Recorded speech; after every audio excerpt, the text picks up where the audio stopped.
కాబట్టి ఏంటంటే నల్గొండ సభలో ఏదో ఈ ప్రభుత్వం అంతా గోదావరి కృష్ణా రివర్ మేనేజ్మెంట్ బోర్డుకి అప్పచెప్పేసింది అయిపోయింది అని అనుకుంటున్నారు. అది అని వాళ్ళు బ్లేమ్ చేయాలనుకున్నప్పుడు ఈ ప్రభుత్వం కూడా అసలు కాలుష్యం ఏం జరిగింది, దాంట్లో జరిగిన అవినీతి ఏంటి, దాంట్లో జరిగిన అక్రమాలు ఏంటి, దాన్ని డ్యామేజ్ ఏంటి, దానివల్ల జరిగినటువంటి నష్టం ఏంటి, ఈ నష్టాన్ని ఎవరు భరించాలి, ఎవరు బాధ్యత వహించాలి అని చెప్పాలని ఈ ప్రభుత్వం కూడా ఇవాళ ఈ ప్రోగ్రాం పెట్టినటువంటి పరిస్థితి కనపడుతుంది. ఓకే. అంటే ప్రధానంగా ఎంఎన్ఆర్ మనకు కాళేశ్వరం ప్రాజెక్టు కానీ లేకుంటే అటు గోదావరి నదీ జలాలు కానీ కృష్ణా నదీ జలాలు గత ప్రభుత్వాలు చేసినటువంటి నిర్వాహకం వల్ల సమైక్య రాష్ట్రంలో విధ్వంసం కంటే తెలంగాణలో బీఆర్ఎస్ ప్రభుత్వం వచ్చిన తర్వాతనే విధ్వంసం ఎక్కువైంది. కేఆర్ఎంని పూర్తి స్థాయిలో కూడా అటు కేంద్రానికి అప్పగించారు.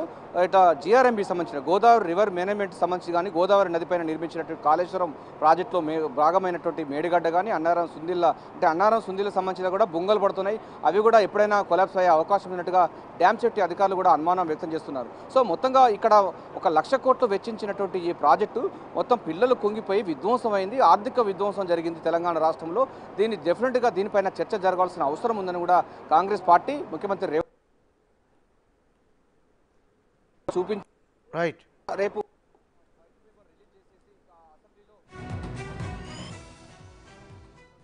అనేకమైనటువంటి తప్పిదాలు అనేకమైన విధ్వంసాలను చర్చించేందుకు రావాలంటే అటు బీఆర్ఎస్ పార్టీ బీజేపీ పార్టీ రెండు కూడా రాకపోవడం, మిగతా పార్టీలు రావడం అన్నది ప్రాధాన్యత సంతరించుకుంది. ఏదైనప్పటికీ తెలంగాణ నీళ్లు నిధులు ఉద్యోగాలను చెప్పిన ట్యాగ్లను ఎట్టకేలకు సంబంధించిన విషయాలపైన కూడా దొళ్లతనాన్ని గత ప్రభుత్వాలు చేసినటువంటి నిర్వాహకాలన్నీ బట్టబయలు చేసేందుకు రేవంత్ రెడ్డి సర్కార్ అయితే పూర్తి స్థాయిలో కసరత్తు చేసింది.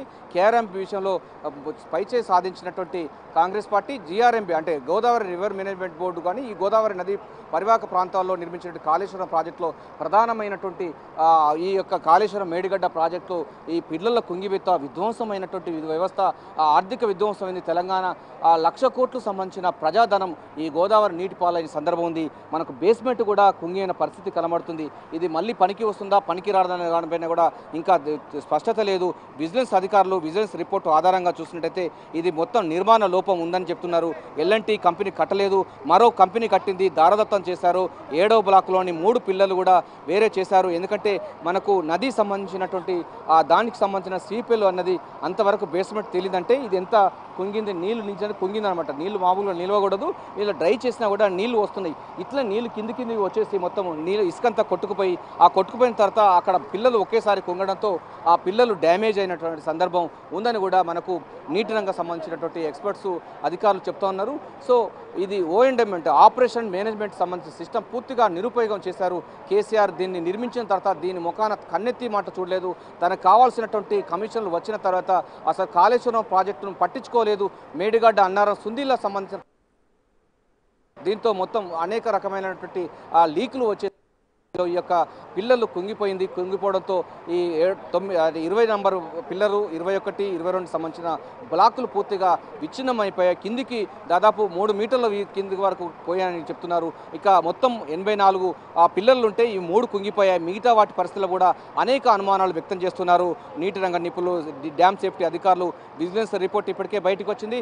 విజిలెన్స్ రిపోర్టు కూడా చెప్తా ఉంది లోపభూయిష్టమైనటువంటి నిర్మాణం ఉంది, డిజైన్ లోపం ఉందని కూడా చెప్తున్నారు. పర్యవేక్షణ పూర్తిగా డొల్లతనం అని తేలిపోయిందని చెప్తున్నారు. సో విజిలెన్స్ అధికారులు ఇచ్చిన రిపోర్ట్ సందర్భం కనబడతా ఉంది. సో అందరూ కూడా వస్తున్నట్టు పరిస్థితి ఉంది. మనకు కాన్వాయ్ కనబడతా ఉంది. ఎంఎన్ఆర్ మరికాసేపట్లో మరికొద్ది క్షణాల్లో మేడిగడ్డ సంబంధించినటువంటి పిల్లలు కుంగినటువంటి ప్లేస్ కు ముఖ్యమంత్రి రేవంత్ రెడ్డి మంత్రుల బృందం ఎమ్మెల్యేలు ఎమ్మెల్సీలు వస్తున్నారు. బీజేపీ బీఆర్ఎస్ మినహా మిగతా సంబంధించినటువంటి ఎంఐ పార్టీ సిపిఐ పార్టీ కూడా ఈ యొక్క పిల్లల కుంగివేత సంబంధించినటువంటి సైట్ కు రాబోతున్నారు, విజిట్ చేయబోతున్నారు. రేపు జరగబోయేటువంటి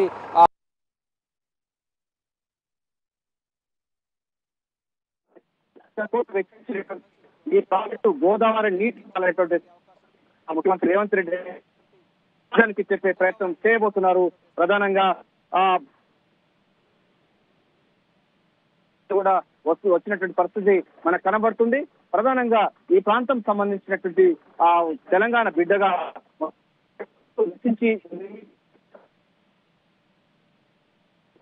కూడా ఇప్పుడు ఆపలేని పరిస్థితిలో ఉంది.